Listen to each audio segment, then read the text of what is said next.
আসসালামু আলাইকুম। এখন দেখবেন সংবাদ শিরোনাম। ব্রাহ্মণবাড়িয়ার কান্দিপাড়ায় গোলাগুলি ও হত্যার ঘটনায় এখনো ধরা পড়েনি কেউ। ময়মনসিংহে কুপিয়ে বন্ধুকে খুনের ঘটনার মোটিভ বের করতে পারেনি পুলিশ। সমাজ বিজ্ঞানের শিক্ষক পড়ান উদ্ভিদ বিজ্ঞান, ইংরেজি শিক্ষক রসায়ন। যশোরের মাহিদিয়া মাদ্রাসা যেন আয়নাবাজির কারখানা। ইউরোপের স্বপ্ন দেখিয়ে লিবিয়ায় নিয়ে মাদারীপুরের 3 যুবককে নির্যাতন, মুক্তিপণ দিলেও মাসখানেক ধরে মিলছে না সন্ধান। টাঙ্গাইলে বেহাল 2 সড়কে যাত্রীদের চরম ভোগান্তি, ঝুঁকিপূর্ণ চলাচলে ঘটছে দুর্ঘটনা। দীর্ঘদিনেও সংস্কার না করায় ক্ষুব্ধ ভুক্তভোগীরা। এতক্ষণ দেখছিলেন সংবাদ শিরোনাম, এখন দেখবেন বিস্তারিত। ব্রাহ্মণবাড়িয়া শহরে কান্দিপাড়া এলাকায় একজনকে হত্যা ও 3 গুলিবিদ্ধের ঘটনায় এখনো কোনো মামলা হয়নি, কাউকে আটকও করতে পারেনি পুলিশ। বৃহস্পতিবার সন্ধ্যায় প্রতিপক্ষের এলোপাতাড়ি গুলিতে 3 জন আহত হওয়ার পর মধ্যরাতে সাদ্দাম নামে এক যুবককে গুলি করে হত্যা করা হয়। পরিবারের অভিযোগ, বাড়ি থেকে ডেকে নিয়ে সাদ্দামকে হত্যা করেছে জেলা স্বেচ্ছাসেবক দলের আহ্বায়ক দেলোয়ার হোসেন দিলীপ ও তার সহযোগীরা। তবে অভিযোগ অস্বীকার করেছেন দিলীপ। পরিবারের একমাত্র উপার্জনক্ষম সদস্য ছিলেন সাদ্দাম হোসেন। তার মৃত্যুতে দিশেহারা হয়ে পড়েছে পুরো পরিবার।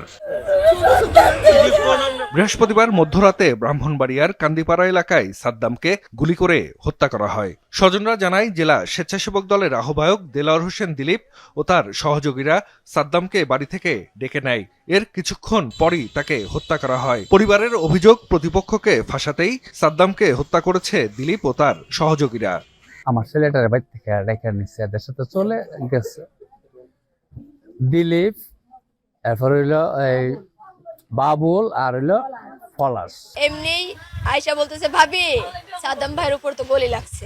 আমার সন্দেহ ওরা যখন নিছে ওরাই মারছে। স্থানীয়রা জানায়, এলাকায় আধিপত্য বিস্তার নিয়ে দিলীপ গ্রুপ ও শাকিল শিকদার গ্রুপের মধ্যে বিরোধ চলছে। এর জের ধরে বৃহস্পতিবার সন্ধ্যায় কান্দিপাড়া এলাকায় দিলীপের অনুসারীদের ওপর এলোপাতাড়ি গুলি ছোড়ে শাকিল ও তার সহযোগীরা। এতে টুটুল, শিহাব ও সাজু মিয়া নামে 3 জন গুলিবিদ্ধ হন। স্বেচ্ছাসেবক দল নেতা দিলীপের দাবি, শাকিল গ্রুপ মধ্যরাতে ফের হামলা করলে তাদের গুলিতেই প্রাণ হারান সাদ্দাম। দর করেছে দমদাম গুলি, 2 জন গুলি শব্দ দৌড় দিছি। আমাদের পেছনে থাকা আমার এক খুব কাছে ছোট ভাই সাদ্দাম হোসেন, সে পড়ে গেছে। আমি তাকে বাসা থেকে ডেকে আনি নাই, সে সবসময় আমার সঙ্গে থাকে। এরা বিভিন্নভাবে ফুসলাচ্ছে যে আপনার ছেলেকে তো আমরা মারি নাই, বা এই মুখটা মারি নাই, এই মুখটা মারি নাই, আপনার ছেলে এদের সঙ্গে গেছে। এরা বলতে পারবে, হ্যাঁ হেরাই মনে মারছে। তাইলে হত্যাকারীদের শনাক্ত করে আইনের আওতায় আনার চেষ্টা চলছে বলে জানিয়েছে পুলিশ। অপরাধীর কোনো রাজনৈতিক পরিচয় আমরা দেখব না।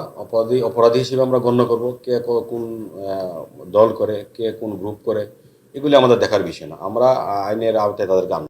গোলাগুলি ও হত্যার ঘটনায় থমথমে কান্দিপাড়া এলাকা। ঢাকার ধামরাইয়ে নিখোঁজের 3 দিন পর এক যুবকের মরদেহ উদ্ধার করেছে পুলিশ।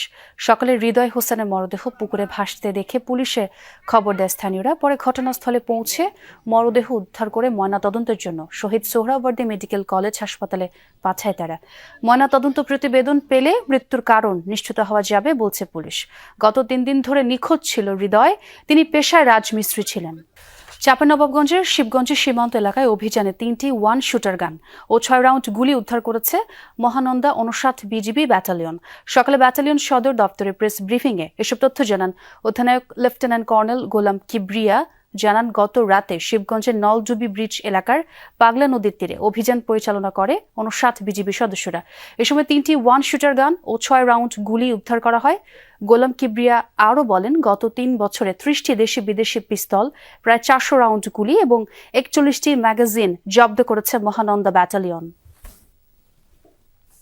অভিযানে টহল দল মালিকবিহীন 3টি বিদেশি 1 শুটার গান, 6 রাউন্ড অ্যামুনিশন উদ্ধার করে।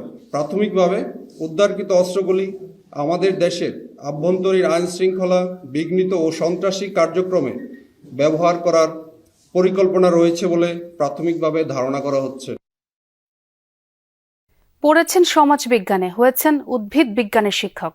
সমাজকর্মে পড়ে পদার্থবিদ্যা আর ইংরেজিতে পড়ে রসায়ন পড়ান তারা। যশোরের একটি শিক্ষা প্রতিষ্ঠান সম্ভব করেছে এই অসম্ভবকে। এই প্রতিষ্ঠানের অধ্যক্ষ যেন জালিয়াতির কারখানা, আর দেখেও যেন অন্ধ মাদ্রাসা শিক্ষা অধিদপ্তরের কর্মকর্তারা। মোহাম্মদ নিজামের ছবিতে যশোর ঘুরে আরও জানাচ্ছেন রাশেদ নিজাম। কল্পনাকেও হার মানানো এক ঘটনার খোঁজে যমুনার ইনভেস্টিগেশন 360 টিম। যশোর সদরের রুদ্রপুর মাহিদিয়া এলাকা। এখানকার মাহিদিয়া সম্মিলনী আলিম মাদ্রাসা যেন এক রূপকথার রাজ্য, যেখানে শিক্ষক নিজে যে ডিগ্রি নেন না কেন পড়াতে পারেন পদার্থবিজ্ঞান, উদ্ভিদ বিজ্ঞান, রসায়ন সহ নানা বিষয়। এই চেঞ্জটা করলো স্যার। যমুনার অনুসন্ধানে বেরিয়ে আসে সমাজকর্মের ছাত্র মাসুম পারভেজ হয়েছেন পদার্থবিজ্ঞানের শিক্ষক। কিভাবে? আমার ফিজিক্সে দেওয়া হয়েছে, কিন্তু আমি সোশ্যাল সায়েন্স থেকে সমাজকর্ম মানে অনার্স মাস্টার্স কমপ্লিট করে বেরিয়েছিলাম আর কি। পরে অনেক কিছু শুনলাম যে স্যার এ ব্যাপারে আমরা আছি না, সমস্যা নেই, তুমি ক্লাস নিতে থাকো, পরবর্তীতে তোমার পদবি সংশোধন করে দেওয়া হবে।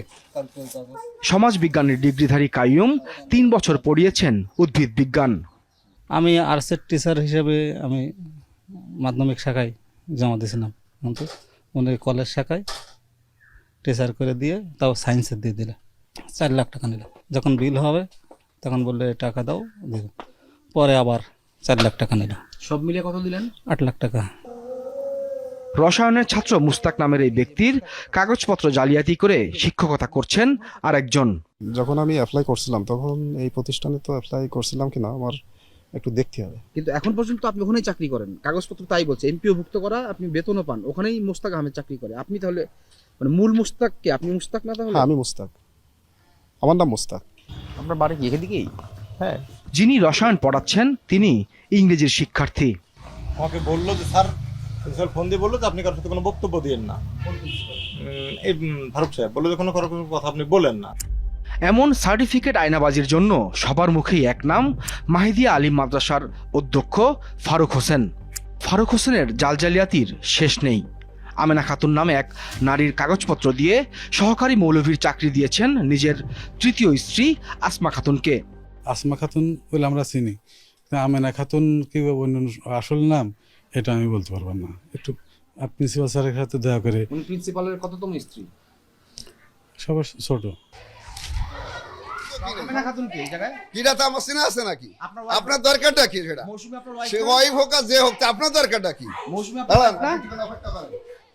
4 দিনের চেষ্টার পর ক্যামেরার সামনে আসেন অভিযুক্ত ফারুক হোসেন।